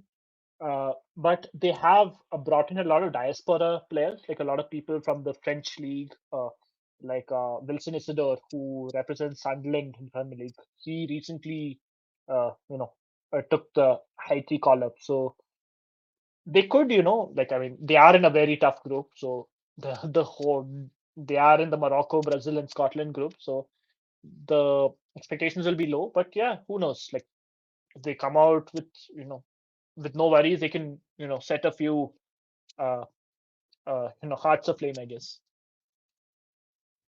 Okay, so it's my pick. I think I'm going with. Uh, I mean, now a lot of the picks here are not. I'm just not too good on that. You know what? What the hey? I'll just take USA. Uh, uh, Again, we are playing It is a competition also. So like it is a. I think like even though I feel like Canada could well. I believe internally that Canada will be the best performing host nation. I think it's very likely that USA could be the best performing one. And for one reason and one reason alone, home cooking. A lot of these World Cups, especially the country like 2002 South Korea, Japan was one of the most uh, prominent examples of home cooking, wherein South Korea reached the semifinal due to, let's just say, a few controversial refereeing decisions. So there's that. But I also think, again, I just saw the highlights of the Paraguay game. They were good. And I think everyone thinks that Pulisic is the linchpin of the USA team. I beg to differ. I think it's Balogun. I think he's going to be the guy who, who could be the difference between them doing really well and, disappointing. And he did go off a little early due to a knock. Let's hope he's not injured more. But I think he is the X factor for USA, not Pulisic. Interesting. And yeah, honestly, as much as I wouldn't want to admit that the USA will actually go a little far, I think they will. Mm. So yeah, I'm with you on that, but I just don't want to pick them because Yeah. personally I don't like them. That's it. I'm going Curacao. I'm bringing in the newbies early. Okay. I'm going Curacao because I feel like they have a surprise factor in them. I feel like they will make it out of there. So their group is Ecuador, Germany, and Ivory Coast. Barring Germany, although Germany has in the past fallen to these small nations, but they might. I'm going to put it out here. Hot take. I think they'll make it out of the group. Wow. Wow. Okay. Yeah. Interesting. They could make an appearance in later in a future segment in this episode, I guess, like based on what you. Okay. Honestly speaking, I think I'm a little higher on Haiti compared to Curacao, and it's for one reason alone. I think the players who Haiti have brought in, at least the diaspora players, little bit they're playing at a higher level, let's say, compared to the Curacao players. Nothing against Curacao, a really good story. The smallest nation to have reached the World Cup. Then you could argue they're not even a nation; they're a sub. Uh, okay, it's a very confusing thing there. They're a territory under the Kingdom of Netherlands, so that's also part of the reason why they're able to access the Dutch diaspora. And one interesting tidbit about them, Dick Advocat, he l- actually let them, help them qualify for the World Cup. He stepped down because his daughter was ill, and his assistant took over. But then recently, just a few months before, he again took over the reins. And hot take, I mean, this is going to be a big fact. He's going to be the oldest manager to uh, lead a nation into the World Cup. So that's that. So yeah, like interesting. Yeah, you're going a little early with these sorts of teams, but I think now we have reached a stage where there is no really good or bad answer. We're just going picking for the sake of it. Okay. In that case, I'll take Ecuador. Like, even though I'm a little down on them, I don't really rate them as much. Uh, I think they have like a good defense. They have the ingredients to do well in a tournament, like with a good defense, good midfield. They did concede the least number of goals in South American qualifying, but in they only scored 14 goals. So they are a very goal shy team, and that's part of the reason why I don't rate them as much. But yeah, like I just taking them now. Okay, I'm going with another South American team. I think that must be the last South American team we have left. Yeah. Uruguay. Okay. I don't think No, we have there's any one other more. South There's one more. American There's team. one more. One more. That is Yeah. okay. Paraguay, no? Yeah. Yeah. Okay. Anyways, I'm going Uruguay. Uh, I feel like out of all the South American teams, I think they might do the best out of. I think they'll be the top four South American teams to perform. So I'm going there. I mean, yeah. Like again, the vibes are not too good. Like with Marcelo Bielsa reaching that saturation point, which teams which have him reach inevitably. Like there's a honeymoon period when they're well past that. So yeah, not too high on them for that reason. But yeah, like okay, like I don't see them doing as well as say Austria for the matter. I'm a little more intrigued by Austria and the other countries which we've taken before. So yeah, like decent shout.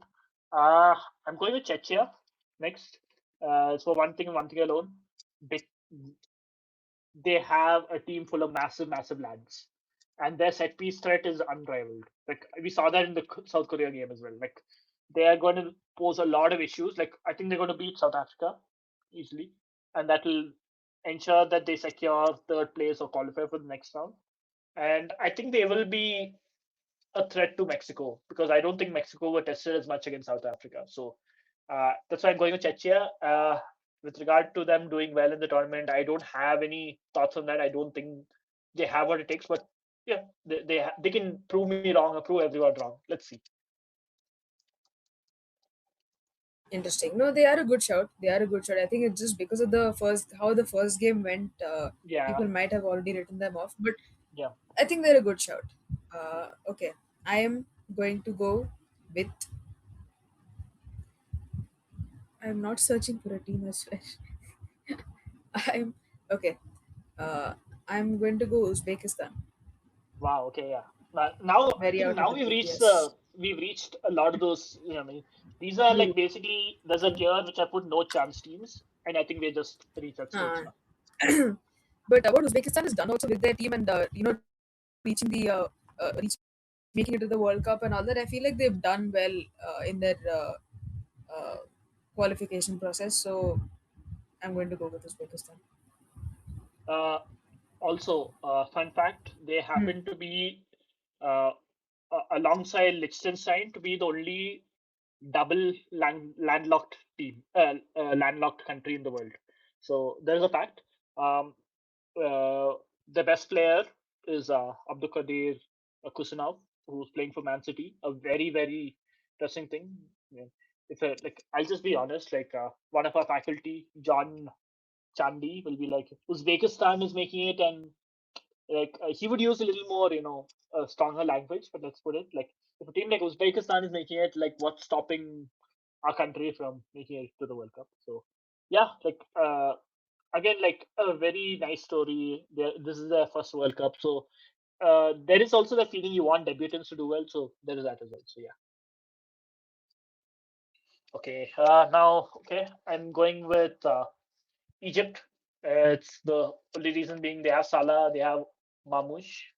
They could be, spoilers. They happen to be in a decent group as well with Belgium, Iran, and New Zealand. So they can definitely aim for the like that group is such that there has to be another team alongside Belgium which has to reach the knockouts, and Egypt cannot underperform. Like they and fun fact, they've not gotten out of the group stage even though they've won seven Afcons. So they've underperformed with respect to their continental status. So let's see.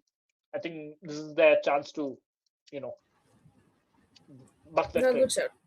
Good shout. Yeah, I feel like they are well placed to get out of that group.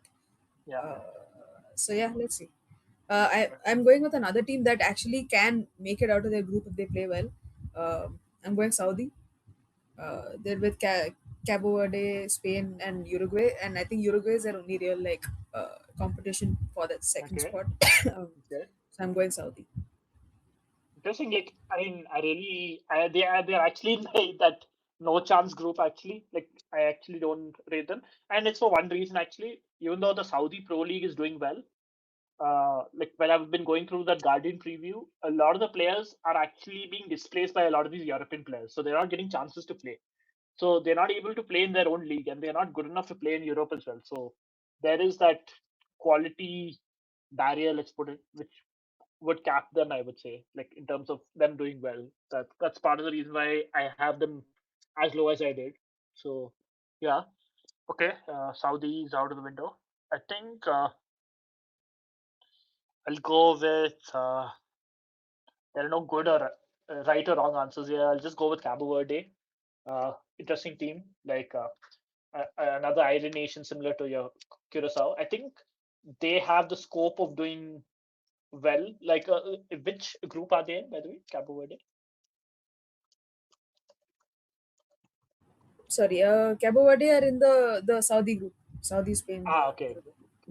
I think your rationale for them, you know, for Saudi tipping Uruguay, I think Cape Verde have a better chance of doing that because uh, I think they did well in African qualifying as well, and they have a lot of Portuguese and Dutch diaspora players as well. Uh, they also hired a player through LinkedIn. So there was this Irish a player who was playing for an Irish club. So he didn't know a lick of Portuguese. He got this LinkedIn message from the Cape Verde Federation, and at first he ignored it because he didn't really understand what it was. And then a few months later, he translated it, and then he found out that they were inviting him to play for Cape Verde, and yeah, he is there in this. What is his name? But I think a lot of people can Google it and find out. So yeah, interesting fun fact about that. Yeah, that's actually quite interesting. I will go, even though I don't like. So I'm not going to say I don't like this team. There's one player on this team that I don't like, and currently he's being denied entry to Canada, but I feel like he will gain entry anyways. Okay, Is Ghana. okay, I do not want to talk about their captain, but I feel like Ghana might. They're in the England group, England, Panama, Croatia yeah, group. So yeah. I don't really see them making out. But if they come out as the third best, in the third Not best a yeah, list, yeah. they might do something. Yeah, they've got that upside, you would say, in terms of players. They have Semenyo, uh, like Fatawu, Abdul Fatawu, Kamaldeen Suleimana, like a really good wingers, I would say. And Hugh shall not be named from that team. Actually, I've seen a lot of Ghanaian discourse. They're saying like it's better he doesn't play actually because he is actually like an anchor on them. So it may be a good thing. Like I'm not saying anything, but yeah, like he should not be named. Him being barred entry into Canada could turn out in their favor. Okay, Ghana is out of the window. I think similarly, I want to go with DR Congo. I think they are in a interesting group with Portugal. I think they are in the Portugal, Colombia, Uzbekistan group, right? I think they are better than Uzbekistan, and I think they have like again, this is based on a lot of reading. It seems they've underperformed based through the compared to the talent which they have in that country, like even in the African context as well. And the fact that they've come to this World Cup also is a big triumph for them. And they did go through the whole rigmarole of going through the qualifiers. They beat Nigeria in the playoffs, and then after they beat Jamaica in the playoffs. So yeah, I think they have what it takes. They have Johan Wieser. They have a lot of Belgian diaspora players as well. Noah Sadiki, who plays for Sunderland. A lot of decent talent. I think. I have a feeling that they could be a surprise knockout team. They could reach a round of 16. Who knows? Like, I think they. I That's why I rate them. Great shot. I hope they make it to the knockouts, and Portugal finish below them in the table. Okay, I Anyways, don't think that's happening. But also, they have that. There's a fan also who yes, the yes, statue. Like yeah, yes, yes. Wait, I will tell you the name. uh, Patrice Lumumba is the leader. But no, he doesn't he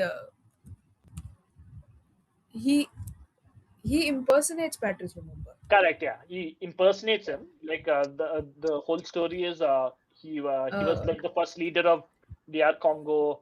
Like and a lot of admiration. He was like held in a lot of good regard, and that's why this particular fan, uh, I don't want to say impersonates, His but he is inspired yeah, by him. he yes, yes. His name is Michelle Nkuka Umbola Dinga. Yeah. Yes. He, So that's a great story over there, by the way. yeah, it's a nice feel good story. Like, Yes. the best thing about these World Cups, you get to know about all these stuff. Like, that's one thing which that, That's true.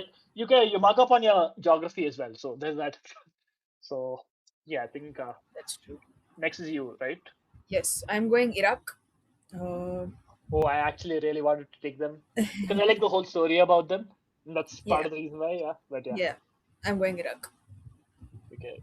Yeah, they also endured a very arduous path, especially with the whole Gulf uh, conflagration, which happened like a couple of months back as well, and it actually led to them. So they were playing in the intercontinental playoffs against Bolivia, and it was happening in Mexico in March.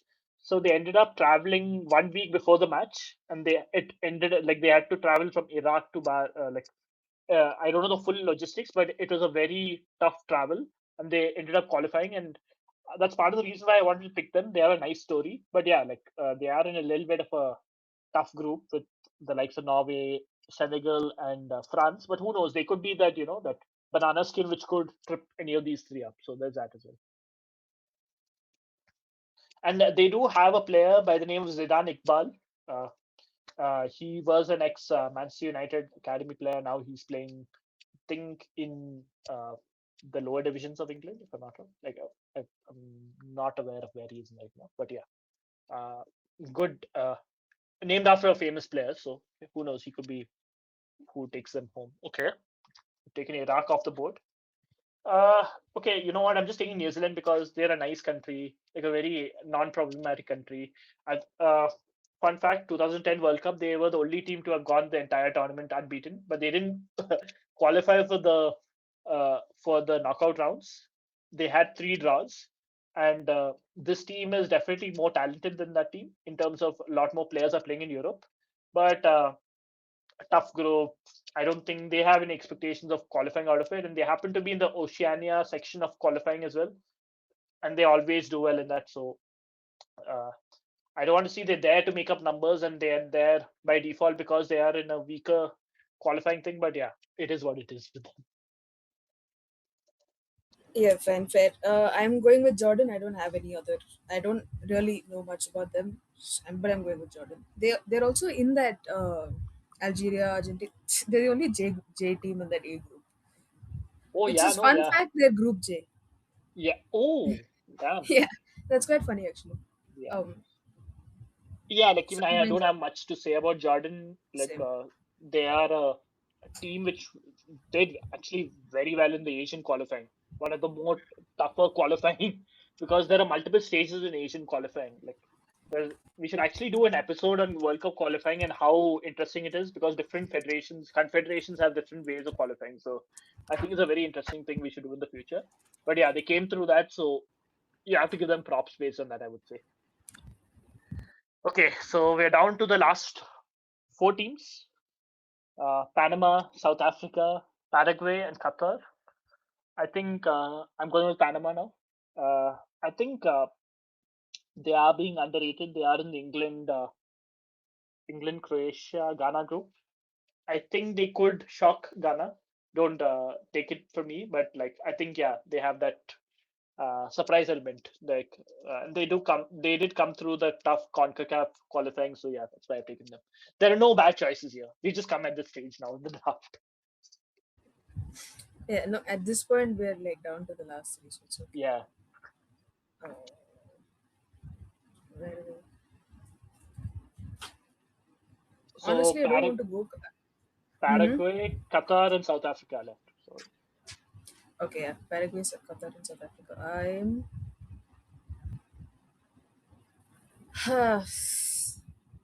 They're all teams that have. I mean, Qatar's going to play in a while. Fine, I'm going Qatar. okay. I'm going Qatar. What the hey? Yeah. What the hey? Yeah. Nothing much to say. Like they did do badly in the 2022 World Cup. I think they're hoping to get a point over here, and that will be progress for them. Okay. Hmm. Okay. Now, actually, okay. So, South. I don't know which to pick between South Africa and Paraguay. I'm just going with South Africa because I did hear a lot of good things about them, but they did underperform against Mexico. So maybe that changes because there is a chance of coming in third. So maybe they will open up a little more against Czechia. But that's part of the reason why, and that's because I felt like Paraguay were shit against USA. Like honestly speaking, that's part of the reason I have to pick South Africa, and that leaves you with Paraguay, and we're done with the marathon 48 team draft. I don't think there are any justification from your end about Paraguay is just stuck with them. But yeah, we're done with the draft. Okay, a little long winding, but I just felt like we it it was worth it like, to speak a little bit more about the teams if you even if you're not doing dedicated previews about them, and that's why it's gone a little bit longer. Like future episodes won't be as long. I promise you on that, watchers and listeners. So now we are on to the next stage of our episode, which is the predictions part. Okay, so are we doing? Okay, so you want me to give me my predictions for all of them at once?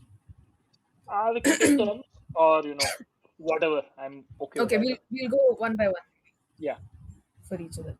Okay. Okay. yeah, Winners. I didn't get the chance to pick them, but I'm going to say Spain. yeah. I think very solid shout. I think we've spoken a lot about them. Uh, okay, I'm taking France in that case. Uh, I think nothing more needs to be said with regard to them. And okay, the runner-up, who do you think would be in the final? Okay, let's not go that. Let's go who are the prospective semi-finalists. Okay, so the apart from Spain, and okay, I'm giving you my semi-finalists, not knowing the bracket actually. So I'm Yeah, just going to okay, go with the four teams that I want, that I would like, okay, that I think should make the semi-finals at least. yeah, Spain, yes. okay, I'm going Argentina, France, England. okay. I think yeah, we are similar on that. In terms of the order, I would say of teams, I would say. Okay, but I'm a England hater, so I'm not going to put England in that thing. I'm going to stay true to my brand as always. So I am going to go with, you know what? Let me go funky Japan. Like I'm actually high on them. Let me live and die by that.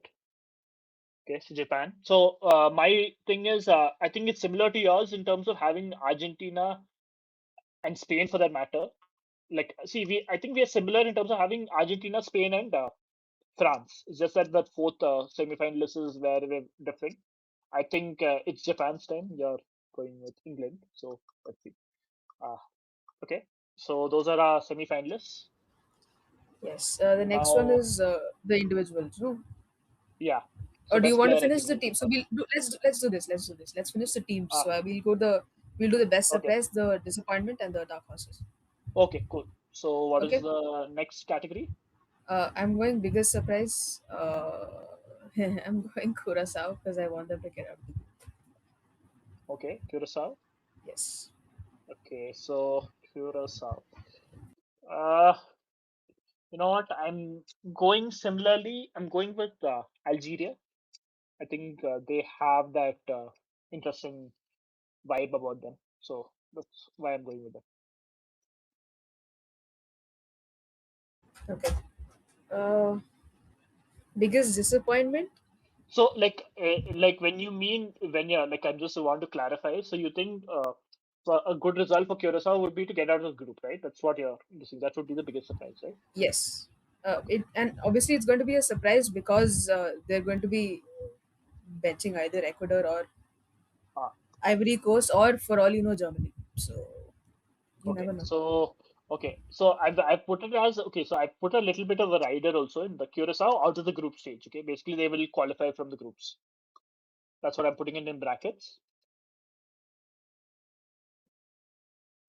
Algeria, I am putting them as reaching the round of 16. They'll be among the best 16 nations in the world, which is not a bad shout, actually, I would say. for a team like Algeria. No, that's true. Mm. Biggest disappointment. Uh, I'm sorry to like insult your team, but I'm going Germany. They're Okay, the easiest disappointments that exist. So okay. So disappointment in the sense of like they're not going to qualify for the group. What is your like? Or they will get knocked out in even the if they, round I'm of going to say 32. even if they get out of the group, Okay, round of 32 is the farthest they'll go. okay. So furthest.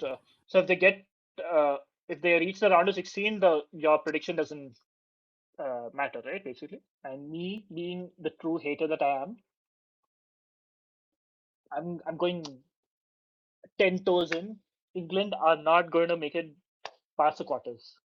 They're going to lose to Mexico in the quarterfinals or whatever. If they meet Mexico in the quarterfinals, they're going to lose to. But if they win the whole way, they're going to play at the Azteca.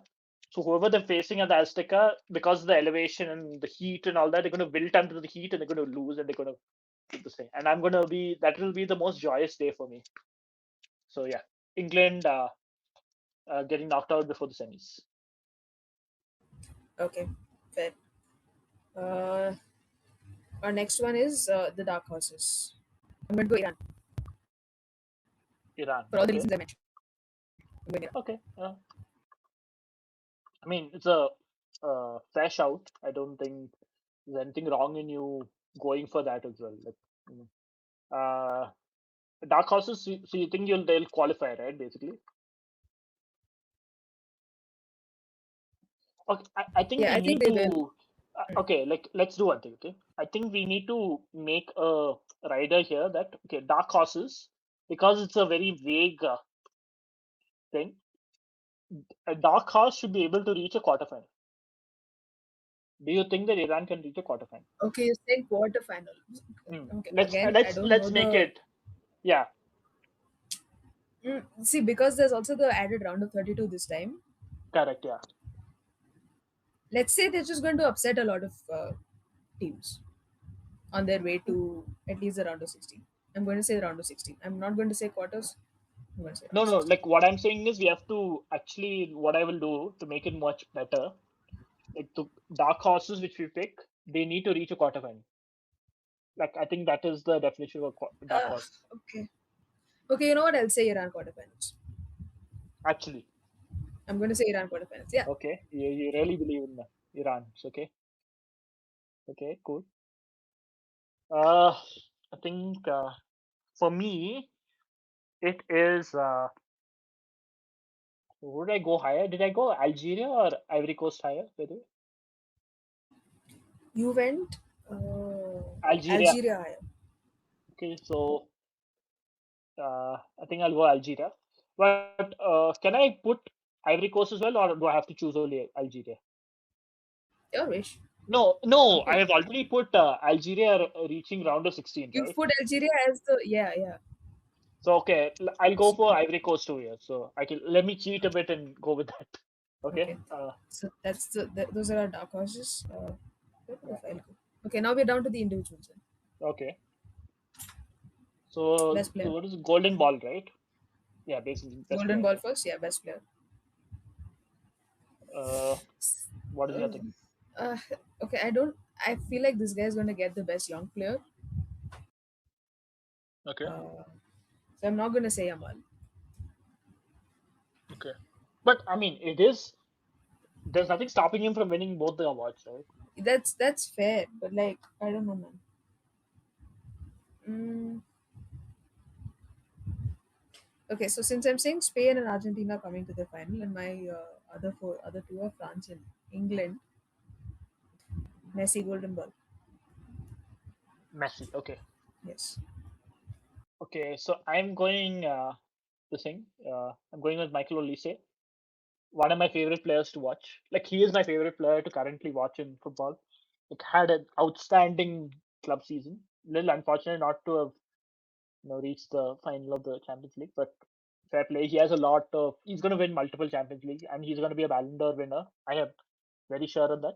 He and Yamal are my like uh, picks, I would say. But I think, like you said, I'll if Yamal is probably going to be considered for a young player, I don't want to mix that up. So that's why I'm going with Olise. But yeah, I love the way Olise plays, and he's like an outstanding player. Yeah, honestly, great shot. Mm. Let's see. Okay, next one's what? Are we Uh, going young player or are we going golden boot? Golden Boot will go.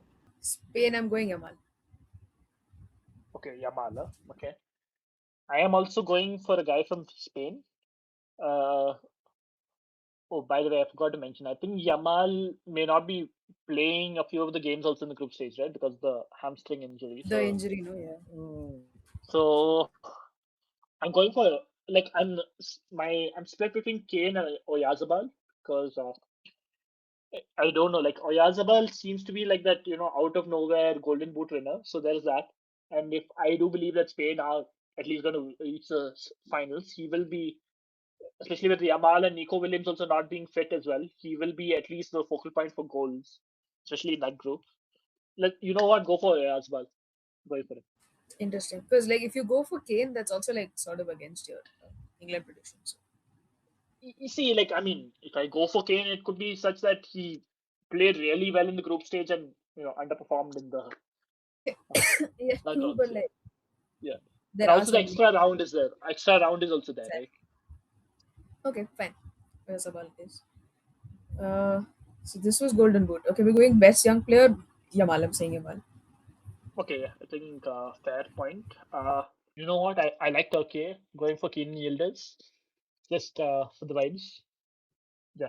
Again, like the picks which we've gone for young player. By the way, we don't know what is the cutoff, right?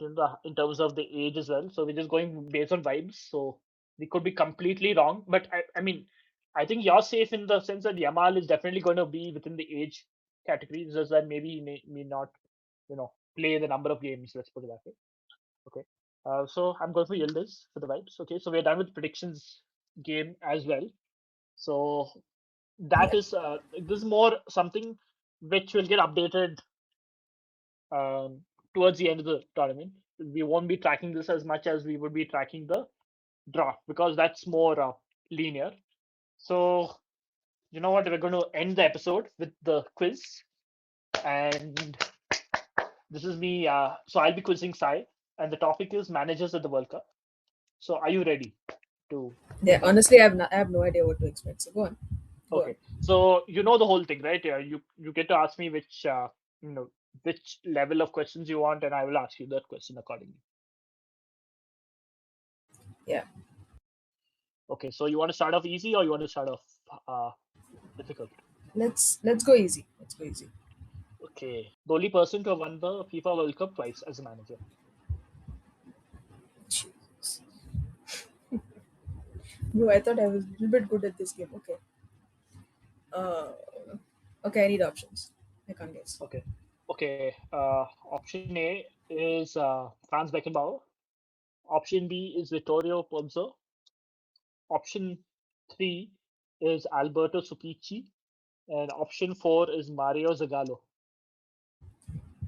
Franz Beckenbauer is the only name I recognize from this list. I'm going Okay, Franz. so Yes, you're going for, you want to Beckenbauer. lock it in? Beckenbauer. Yeah. Sure. Yes. Okay, that is the wrong answer. It is actually Vittorio Pozzo. So, okay, Italy. Italy, 1934, 1938. He won it Interesting. twice. Yeah, This is supposed to be easy. yeah. It's okay. I'm learning. Go on. Okay, okay, fine. See, if you want to like before, even after the options, also, if you want a hint, also you can ask for the hint. So, No, I don't want to make it too easy. Also, I mean, like, it's fine. okay, It's okay. okay, cool. It's okay. Okay, cool. Let's see how this is. Who was the manager of England's national team when they won the 1966 World Cup? Oh my god, I know this name. Okay, give me options. I need options. Oh, you need options here. Okay. Yes. Uh, Option A is Sven-Goran Eriksson. Option B is Brian Robson. Option C is Alf Ramsey. And option D is Bobby Charlton. Brian Robson, did you say? Yeah. Yes, going with him. The answer is wrong. It is Alf Ramsey, Sir Okay. Alf Ramsey. So yeah, uh, like actually the full thing would have been Sir Alf Ramsey, but I didn't want to, make it the thing because that would have been an easier way to figure it out probably because I don't know. I still might have not said his name, but okay. Okay. okay, cool, okay, so we're going to uh, the third question. Again, I think I presume you want to continue with easy, right? Okay. Who was the manager of Spain's national team when they won the 2010 World Cup? Options. I need options. Okay. Option A is Vicente Del Bosque. Option B is Luis Enrique. Option C is Luis de la Fuente. And option D is uh,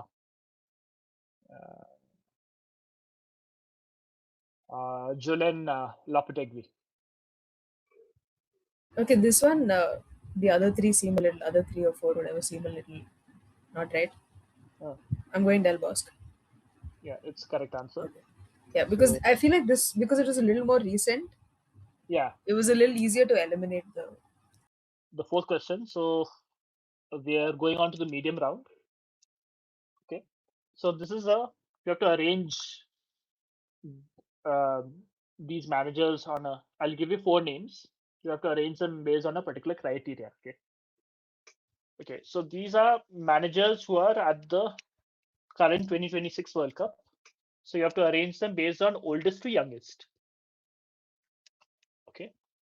So the four names are, uh, and I'll give you like if you want hints also, like reasonable hints also you can ask. It's a little bit this thing.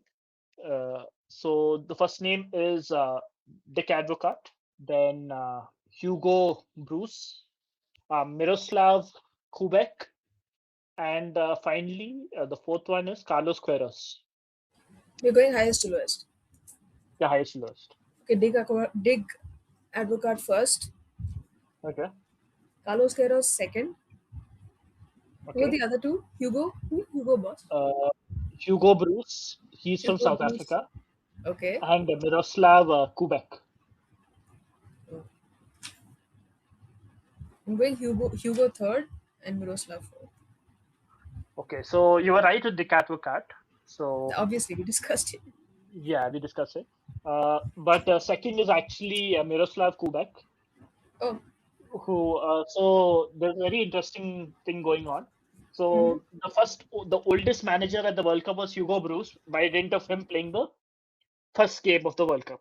So he is 74 years old, and Miroslav Kubek is a few days older than Hugo Bruce, and they happened to play 6 hours after that. So he happened to be the second means the Wait, oldest so one. how can they just decide that without like waiting for the other game to?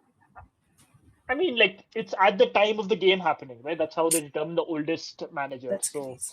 by that transitive property of But shouldn't it be according to the entire World Cup as a whole? Because your manager is not going to change. that's what see, like it'll be at the end of the World Cup, we'll know finally who's the oldest manager, but it'll roll over the course of this World Cup It's until crazy. yeah, until the final game of the oldest possible manager. So, by the way, Dick Advocat has the large lead. He's 78 years old, so there ain't no way anyone is going to surpass him. So he's going to be the oldest manager ever at a World Cup. So he's 78. Miroslav Kubek is 74, and I don't want to go into the number of days. He's older than Hugo Bruce. And last one is Carlos Queiroz. He's the manager of Ghana. He's 73. So yeah, the youngest ever manager to win the World Cup was Alberto Supici for Uruguay in the 1930 World Cup. He was 31 years old. But that doesn't make him the youngest manager ever to have managed a World Cup game. The the youngest manager ever to have managed the World Cup game is a guy from Argentina, who is the head coach of the Argentinian team. Now, what I want you to do is guess his age So guess his age when he coached them in 22. in 1930. So the hint Hey, is what? they were No, no, wait. So the The Argentinian coach when he coached in 1930. 1930. So the 1930 World Cup was the first World Cup. Yes. The youngest manager to have won the World Cup was the Uruguay manager, Okay. Alberto Subici. His Okay. age is 31 years old. Okay. But that didn't make him the youngest manager ever to To have coach the to coach a team to at coach a a World team Cup. at the World Cup. At the same edition of the World Cup, an Oh, Argentinian manager is there. I interesting. just want you to guess Okay. the age. Now, if you're plus one, minus one from the age, it's fine. You get the 10 That's fine. points. Okay. Yeah, 31. but only plus one, minus one. 29. Neither plus nor minus am I. No, it is 27. You just It's missed by crazy because 20. 27 was my first number. Oh man, like, But I was like, uh, that's too young even for that like age. yeah, So yeah, right. ah, You just missed out. If you had said 28, also you would have today is not got. my day for quizzes. Manager's quiz is not for me. But yeah, It's crazy. uh, It's okay, crazy. 27 is insane. yeah, You're uh, 27. yes. What are you doing? Here with you, podcasting with you, Yeah. discussing about the World Cup. That's what I'm doing. Uh, it's crazy. It's insane. It's Yeah. insane. This was nice So actually. I like yeah, cookies. but I am under pressure to come up with a yeah, better one for you. yeah, yeah. Like actually make it as hard as possible. I actually want to get Yeah, I will. I will. this. Don't worry. I will. Okay. Hmm. So yeah, like okay, I think we are at the end of our episode. So future episodes will definitely not extend as long as this one has. It'll be much more short and crisper. Uh, like I said, the overall format, there's going to be a quiz. We'll put that towards the end of the thing. The overall format of the future episodes will be we'll look at the week before, and we'll be normally recording in the weekends because that's when we both of us are free. So we will have like our favorite moments from the week gone by on the pitch and off the pitch. We'll each have one each. We'll elaborate on it, and we'll also look ahead to the upcoming week in terms of matches to look forward to. We'll have a little more data. Like next episode, we'll actually have watched all 48 teams play, so we'll actually have a lot more data with regard to how the teams played, and we can also see whether Curacao is actually gonna be like knocking out. Like fun fact, they are facing Germany first, so you get to crow if that's the case. But yeah, like we look to the week ahead, and then we'll end with the quiz, and that's going to be the general format of how these are going to go. There may be uh, portions where we include, there could be some special guests and special people who could be joining the show.